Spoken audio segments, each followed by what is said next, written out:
This is Show Up as a Leader, a show from People Forward Network, helping you maximize your positive impact on the world by becoming your best, fully authentic self. I think you are going to get so many incredible nuggets from my conversation with the amazing Guillaume Wiatr. He is a strategy consultant and leadership coach who guides CEOs and founders to align people and accelerate innovation and adoption. And he has such an incredible journey. And you're just going to love listening to him with his fabulous French accent. And he gives a really important distinction between storytelling and the function of it and where it comes from and what it does versus narrative. And again, what it does, the function. And he talks at some point about really moving from storytelling to story doing. And we talk about how people and organizations can really bridge this gap between story and narrative and the types of stories we tell and the power of we and looking forward and being authentic and just so many wonderful things here. I think you're going to get a ton out of it. And I encourage you to think about what are the stories you're telling in your life? What are the stories you're telling in your organization? And are they aligned with the narrative you're trying to create and who you're trying to be? And if not, how can you close that gap? Take a listen. I think you're going to enjoy it. How about I start with a story, Rosie? I love it.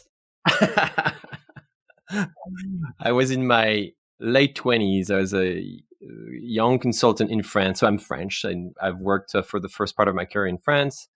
And I got assigned to a project with a large energy company, 27, 28 at the time. And the goal of this project is to help this company save a project on which they poured a lot of money. At the time, it was 2001, right at the dot-com boom. And I go in thinking that they need some technical assistance with their project. That was the scope of the project.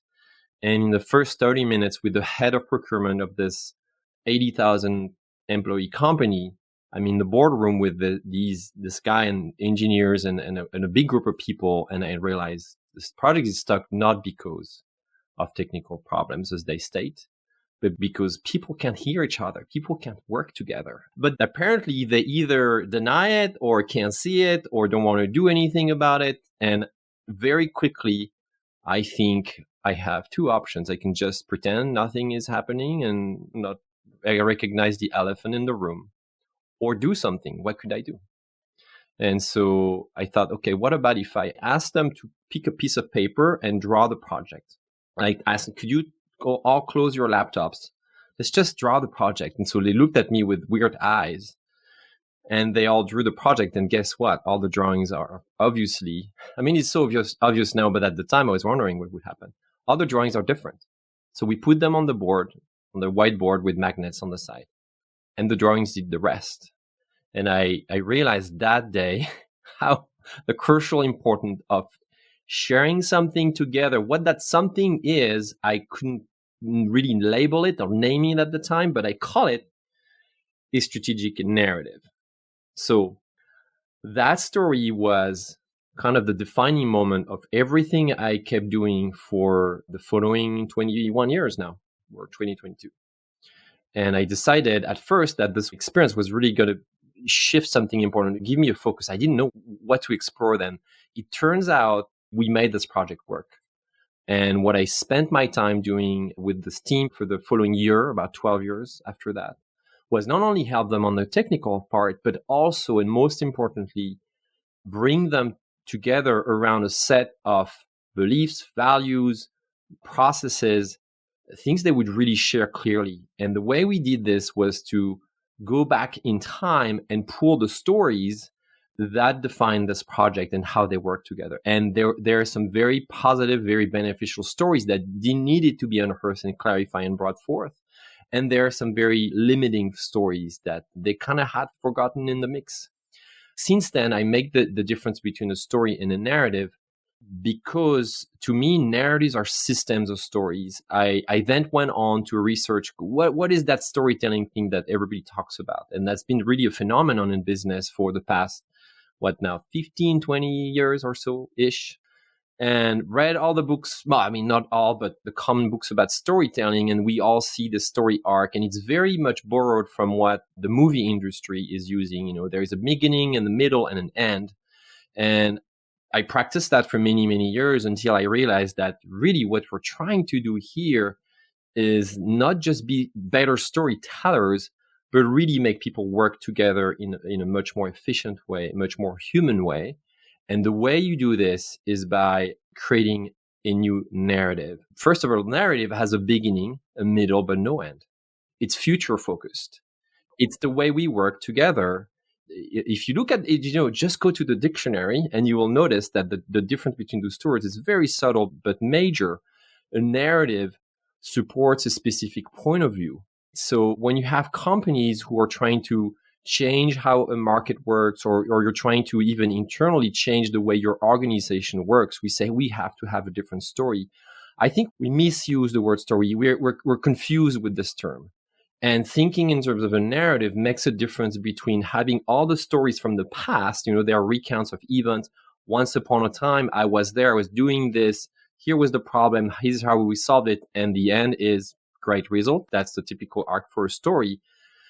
So when you leverage that force, what you're building is a new understanding for how things should work.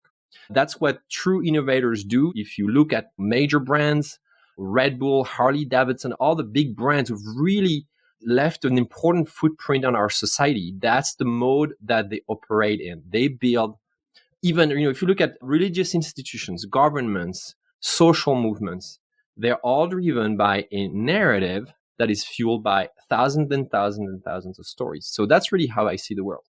Oh my gosh, my head is spinning, and there's so many things about that we could unpack, like probably for hours. But so I appreciate that. If you look at Simon Sinek's work, for example, of what is the process of a company finding its why, or you as an individual finding your why. Your why exists, right? It's based on stories for companies, we'll say, well, tell stories of when you've been the most proud to work here. And so you talk about, it's that recount of past events, and you start to look for the common themes and the common patterns, and really looking at what are the key behaviors in that, and the why exists in that, and the hows, or those behavioral anchors, also exist in that, right? And so in the work we do, we call that building a lighthouse. It's shining the light of like, okay, this helps us know how to show up. But then the other thing that Simon Sinek talks about in some of his more recent work is that the why is past focus, right? It's like the origin story, and your why doesn't change. But then he talks about a just cause, and the just cause is future focus. Like, if you're living your why, what are you trying to achieve? And he said you could have several just causes, or your just cause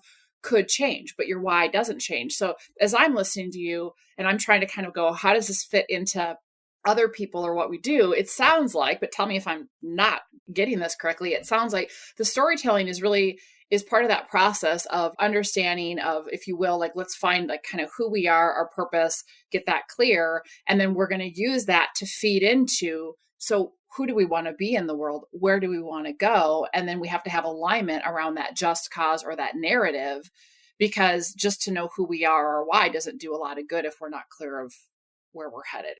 I think you said it perfectly, Rosie. What I would just add is that this distinction is a model that helps people make more sense of what they mean by story. Which story you want to talk about? And this distinction here just adds another layer of structure for when you go in that process. Of course, I know the work of Simon Sinek. I'm all about this why, but I found that his approach is very, very, great philosophically, but still needs support to activate it, to make it actionable, to implement it. And so, as I also am a supporter of this message, the way I activate it is starting by making the difference here. And I hear it all the time, when I get in touch with companies such as Microsoft is a great example. I'm here in Seattle. I get, to work with them, and they go, can you tell our story? I'm like, great, let's start. Which story? Well, our story. And I go, well, you don't have a story. You have thousands of stories. So which one? So that's you see it right in the language. So this conversation is a little meta here, Rosie, but we're talking stories about stories. But just in the language, the narrative about storytelling, we say, let's tell our story. I think just right there, we should start by making this distinction. Let's tell our narrative based on our stories. That's the difference here. I just published a short ebook, and I have this diagram in this ebook that just shows how I visually represent it so that people can actually see it. I do this mapping with companies all the times. I have another client here on the West Coast who's a network infrastructure company.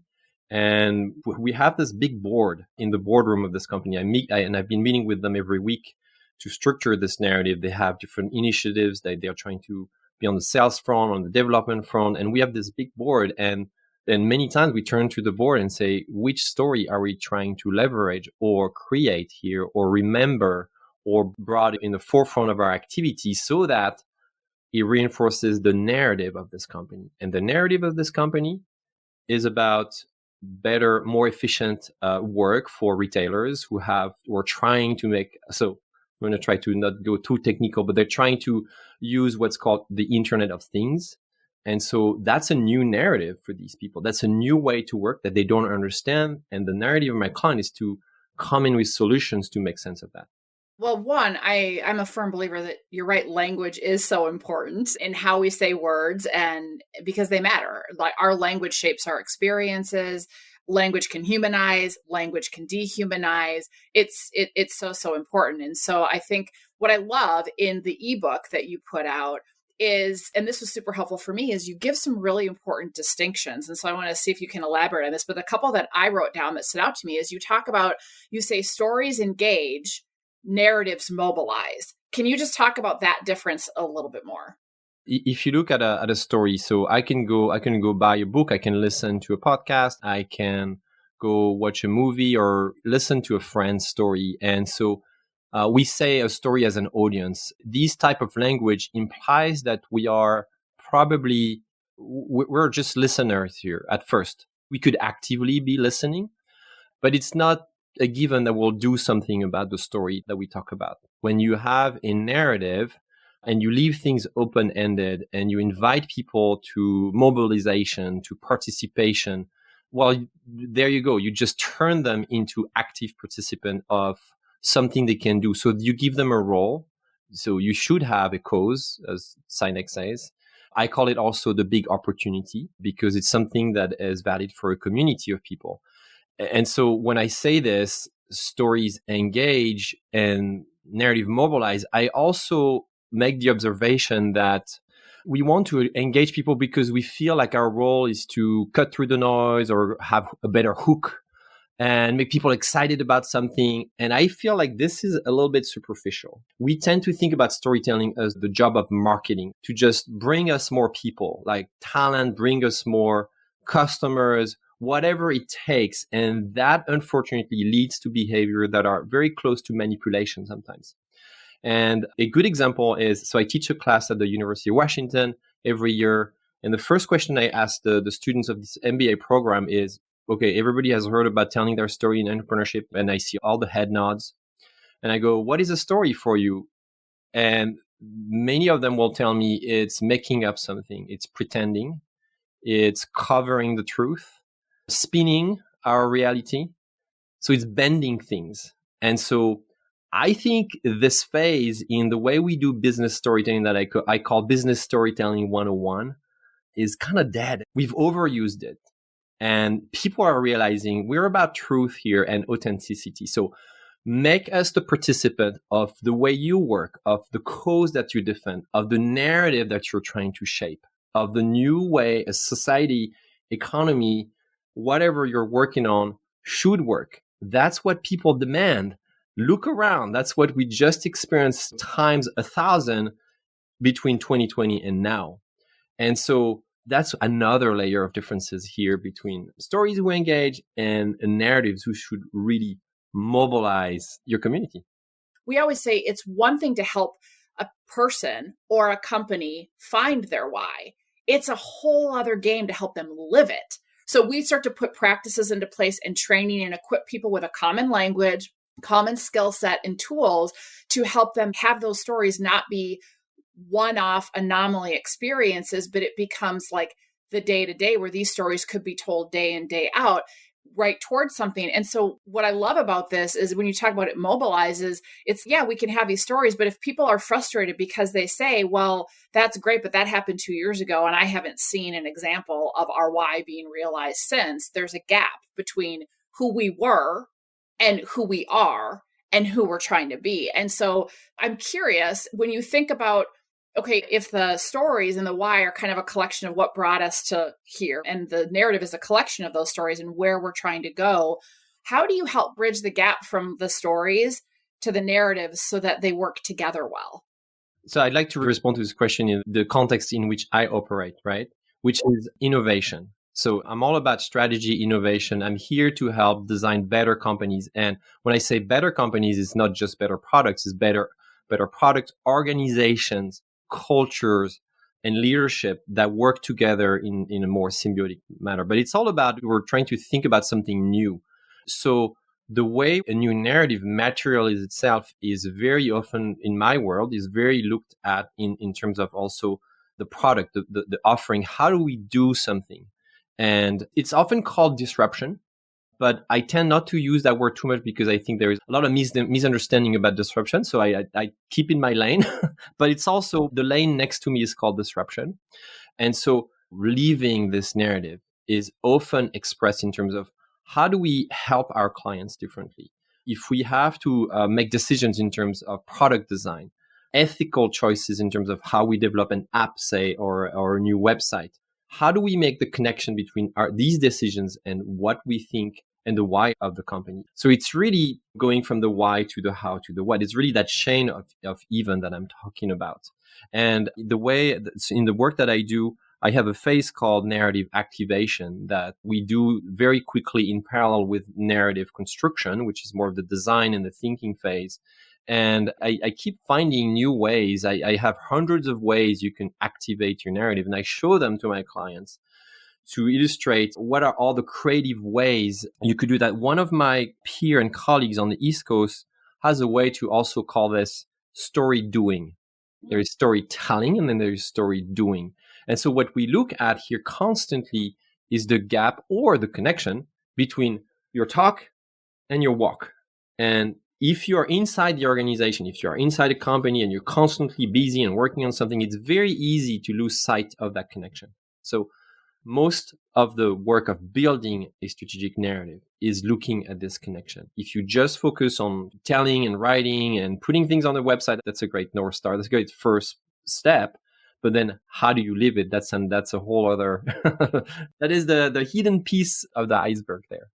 Can you give a couple examples that people might be able to think about for themselves or for their own organizations in terms of how do they move from the storytelling to the story doing?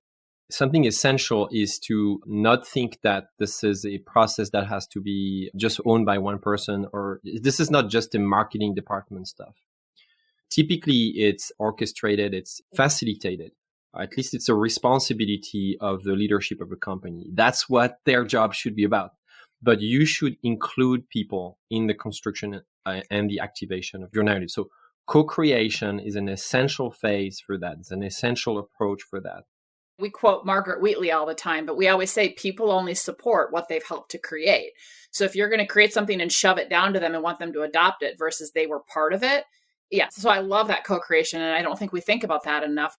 So a great example of the work I did a few years ago with one of the subsidiaries of Alaska Airlines, where we wanted a new narrative. This company was faced with competition, internal problems to a lack of belief in what the company stood for, really. And co-creation was really one of the core pillars and principles of this work. And we literally brought in the same room the whole workforce, almost close to 3,000 employees. Of course, not at the same time, because this airline needed to still operate, but we batched them carefully, right? We had cohorts, but we literally brought everyone in the same room. And the goal was to come out of these sessions with ideas to how we activate this new narrative that we all want. And so out of this exercise, we came up with a set of, I can't remember exactly, 20 or 30 new initiatives that people wanted to volunteer to own. So it was a big cultural and organizational shift as well. But people wanted to own them. They wanted to defend them. Some of them were internal, some of them were external. They were new facets of their service, new products, new innovative ideas that they wanted to offer to their customers to revive this company at the heart. So that work took a while, but then that branch of Alaska Airlines just took off so strongly after that. It's just fabulous to see even people's body language, faces, the conversations they had. Of course, it was not all positive and just all nice and sweet. There are some tough moments too, facing reality, being authentic. But the CEO was ready for that, and the leadership team was ready for that. So we engaged in that work. That's so fantastic. And we talk about this actually in both of our books, but we talk about including everybody in the process. So if you're going to do culture visioning work, or like I said, work around I think there's a lot of parallels with the culture vision, what we call culture visioning, what you're calling crafting a strategic narrative. I think there's probably a lot of similarities, but we always say like you need to include people in the process, right? Because you need to understand their experience, and we'll get a lot of pushback. Well, oh my gosh, we have 3,000 employees or 5,000 employees or 200 employees. It doesn't even matter the amount. And people start to literally from the logistics say, there's no way in heck we could do that. And even if we did cohorts, they just start thinking about time and expense and oh my gosh. And so they try to do a subset. Well, let's just get this small group that represents others. And it doesn't go as well. And so when we say, no kidding, like you need to include everybody in the process if you're wanting them to help buy in. And what I love about what you shared about this is that it makes a huge difference when you have a company that gets it. And yes, it takes investment up front and it takes some creative genius around logistics and operations to include everybody. But like you said, they're taking off. The cost of not including everybody feels like so much excess unnecessary struggle. So the work that you guys are doing is so critical. It's so important, and just what you stated is, I think it's the kind of the linchpin, the thing that this whole conversation is about. Many people will think, okay, again, I'm going back to this false assumption that I'm trying to debunk, that a narrative is about what goes on the website. It's the outside layer of the company. Where they think of it in terms of branding, and I say no. It starts from the inside. The most compelling market leaders, the best market leaders I've seen, don't always have a great website. In fact, I can think of one called Buurtzorg in the Netherlands. You go to their website, it's a really bad website. This company is just fabulous. They're just growing very, very quickly, and they brought so much positivity around them. They started as a 10 or 12 people group, not even 10 years ago. They're over 100,000 employees now. It's a healthcare company in the Netherlands taking care of elderly people. And their narrative is autonomy. They're all about giving people autonomy after a certain age. How do we do this? So they decided that they're not going to have a typical hierarchical structure. They're going to get organized in pods, localized pods of 10 to 15 people. That's how their teams are going to be. And so they structure this company to let everyone have a say. Of course, not everybody wants to have a say. Some people, and not everybody all the time. Some people sometimes want to take maybe the back seat for a while because they've got other things going on in their life. You have to understand these dynamics, but you have to open your mind to the fact that the best groups of people, the most sustainable, the most healthy human group of people work because there is a clear direction and everybody can participate. And they do this because they believe in a future, in a story that has not happened yet, that I call a narrative. You need to realize that if your group doesn't have that, if you feel like your company is stuck, is slowing down, if you see your numbers going down, it might be because you don't have a good narrative anymore. What struck me as you were talking about them is when you said, their narrative is autonomy. It's autonomy internally and externally, meaning they want to have autonomy for elderly people, which is what the work that they do, but autonomy internally in terms of how they're structured and how their people get to show up and really show up as leaders and show up as participants versus this rigid hierarchy about all of those organizations that are paving the way. Literally from yesterday, I was on a sales call with a company. I can't say the name because they're not clients yet. They have given me authorization, but they're this company who's trying to work with brands that are more risk takers and trailblazers. And they say, we love these clients. We've got everything for them that will make them even more successful. And they're right. They've got a really great service offering. The problem is that they don't understand their culture. Their narrative is not on the same page. My potential client's narrative is a lot more about control, risk adversity, showing up, as very tight, very rigid kind of corporate culture organization. And as a result, the services that they put on the market, they're not innovative anymore. This company comes to me because they're being commoditized. They're seeing their sales slow down. They're pulled into work that they see much more modern. Competitors, much more attuned to what's going on in the environment, in the culture, do much better than them. So it doesn't match anymore. The outside and the inside don't communicate together anymore. When you don't have that alignment, I think about with an organization, but I even think about like as an individual, we all are learning, growing, evolving human beings. And when there's that disconnect of who we are on the inside and what we're portraying or conveying on the outside, we're wearing masks, we're putting on armor, we're not having that authenticity. It goes both ways on an individual and a collective organizational level, for sure. So I think one of the things that struck me when you and I were talking before this as well, and again, going back to language and with what you've been sharing, is you talk about that we have to really rewire the way we think about things, whether it's, story versus narrative, and how we go about stuff by shifting the words that we use. And so you've given a lot of really good examples. And so I wonder if you could just elaborate a little bit about how people should be thinking about the words that they use when they are looking at both their stories and narratives to keep in mind. The big trap here is because we're talking the same language, like we're both thinking English. We think we understand each other, right? But there is another layer of what a language is. We put different definitions, different stories behind these words. I think that in a narrative world, which is where I try to take people, words should be very much about the emotion that you're trying to convey. They should be very simple, and they should relate to 4 different types of participants. We all think about a narrative for our customers. We are here for our customers. The customer is the king. We're here to sell. We're here to innovate. And so that's the common thing we tend to think about first. And that's, to me, that's only 25% of how you build a strategic narrative. So that's a good one. But when I take people to my workshops, to my engagements, I tend to say, can we just wait a little bit until we talk about this one? Because there are 3 others that need different kinds of language and different kinds of words. The first one I start with is you as an individual. And I ask the founders of the company if they're still around, or the CEO or whoever is orchestrating this group here, why did you start this company, or why did you join this company?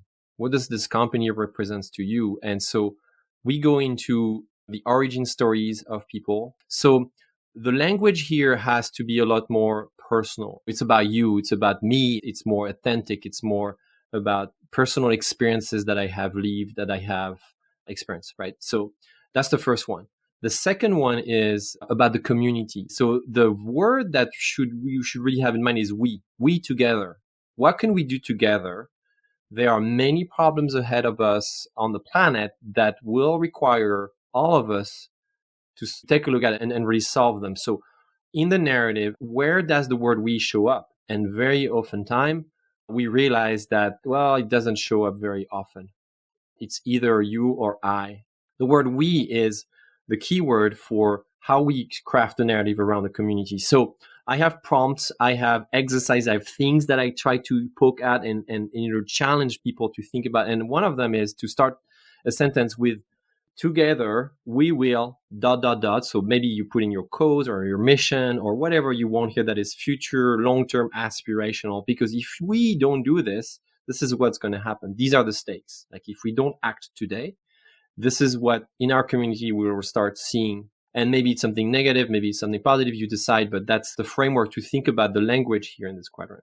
And I want to piggyback on that, because if anybody listening, if you have not downloaded the Korn Ferry 2020 Future of Work Trends report, one of the big things they talk about is a fundamental shift. And they talk about the fundamental shift of the power shift in organizations from a me to a we.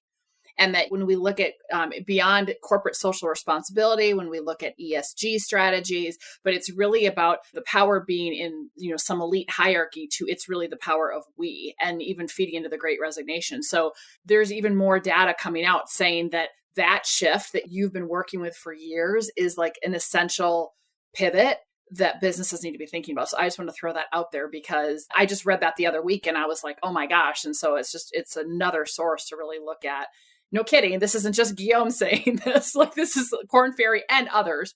Thank you so much for the reference. I will look at it. I didn't know about this report. But yet another proof that this is something business people should really take a look at. The third type, because I talked about 4 quadrants and 25%. So people are probably thinking, what's the fourth one? Well, obviously it's your team and it's the internal and collective facet of your narrative. Under this chapter here is something that we hear all the time. What are your values? What is your culture about? What are your principles? Companies will write a manifesto sometimes. I think you, in one of your previous episodes, you have one of your guests talking about a beautiful example of a manifesto. I do some work with Google, and here in Seattle, I go to their office, and the first thing you see in the hallway, when was pre-COVID, I started working with them, is I may misquote a little bit, but in essence, it's follow the users and the rest will follow. It's one of their 10 commandments that they call 10 things we believe to be true. They wrote this when the company started. Obviously, the number of products, the number of things, and the size of Google is just dramatically different now, but it's still something they live by. And so I'd like to call everyone listening to this podcast to just take maybe an hour and write down what are the 10 things you believe to be true in your organizations. And so if you ask me in terms of language here to your initial question, it's like, we believe that ... 1 through 3, 5, maybe you have 10. I have 15. I only put 10 in my ebook that I shared with you. But these are essential elements that help you guide not just how you behave, but also how you make decisions. Having a manifesto is great. But again, to our previous point, if you don't use it daily on the decision-making processes, then it's no point. So speaking of stories and authenticity, I want to shift gears to a question that I ask all of my guests that I'm dying to hear from you, Guillaume, is one of the things I know that is common for our human experience, no matter how successful we've been, no matter what country we were born and grew up in, is that it is human for us to tell ourselves stories that keep us safe and small, that are self-limiting, that we use to kind of hide out, that keeps us from showing up as a leader. So what is a self-limiting story that you still tell yourself sometimes? And when it shows up, how do you move beyond it so that you can still show up as a leader in your life? So a story I heard in many forms is my parents telling me that I should have a perfect life, perfect grades if I want to be successful. I heard that story repeated to me different times, different ways, with different examples. I can remember maybe a handful of very key ones. And it was all good intent from my parents. I have wonderful parents who wanted the best for me. But what this does is that it limits my ability to accept the messiness of life and to go faster and to take risk. And so when it shows up, I remind myself that if I want to have the life I want to be, I have to accept to not be so perfect and just live in the moment a little more. Embrace the messiness, live in the moment. That's fantastic. So thank you for that. I want to transition to our quick questions segment, if you're game for it. I hope I studied for this quiz. Right? Don't overthink it. Okay. Fill in the blank. Living authentically is saying the truth that I'm afraid to say. When the world is presenting an opening, but you don't feel like showing up as a leader, what do? I tend to go look for people who can do it. So I still do something, but maybe it's not me, the leader. I go find people who are better at solving the problem than me, or who are available, who don't even think that they could do it. But I kind of go and call them to action. I love that. Leveraging collective wisdom and talents around you. That's fantastic. What is something that people would be surprised to know about you? My age. What, do they think you're older or younger than you are? They think I'm younger. Oh, hey, well, that's good. You have that youthful glow. That's fantastic. What is your favorite go-to movie? Oh gosh, there's so many, but one, okay, it's a French movie, first of all. So it's in French. In English, it might be translated as Itinerary of a Spoiled Child. And it's with Jean-Paul Belmondo, who died last year. And it's the story of a successful entrepreneur in his 50s who abandons his loved one in his lives and goes somewhere. I'm not going to spoil the end. And he finds a new narrative for himself. And he finds that his journey is not as predictable as he thought. That sounds awesome. Hopefully it has English subtitles so those of us who don't speak French can understand it. Look it up. Itinerary of a Spoiled Child. It's a great movie. What's your go-to song? John Baptiste Cry on one of his latest album, We Are, came out last year. It's a rally cry. It's a narrative. It's there to mobilize people. I love it. I'm going to have to go check it out. Music just can move you for sure. What's something you can't live without? Friends. And what's something in your ordinary daily life that makes your heart happy? Chocolate. Any kind. I grew up, my aunt had a small patisserie chocolate factory, so I just can't live without it. Nice, nice. And what is something that you are grateful for right now? It's someone I'm grateful for. It's my wife. She's just so patient with me, and she puts up with so much with my ideas and my entrepreneurial journey. That she's number one. That's awesome.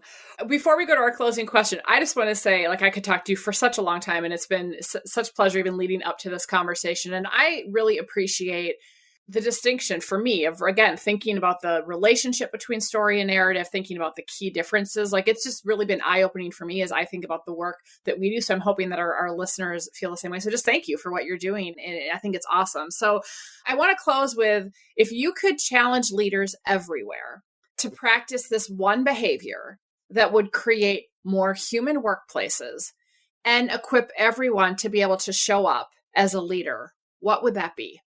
I would call it radical transparency. Most people think they do it. To me, it's different from being just genuine or honest at an individual. It's transparency as a company, as a group. Are we really willing to disclose how we make the products we sell? Are we willing to disclose who we work with, how we work with, for the true intents that we actually work with? What's our true impact outside?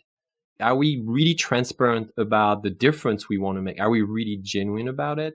I think if more companies really practice this, we would see so much more tension disappear within companies. And we also probably realize that some companies should not even exist. And so this is a little thought-provoking here, but I really mean it, because if you run a company and you feel like this is not a transparent place, maybe it's time for you to shut down, release the talent that you're holding there, and help them find a better place to live, go, exist, and contribute to humanity. I'm Rosie Ward, and this is Show Up as a Leader. To learn more, head over to peopleforwardnetwork.com and, of course, hit that follow button.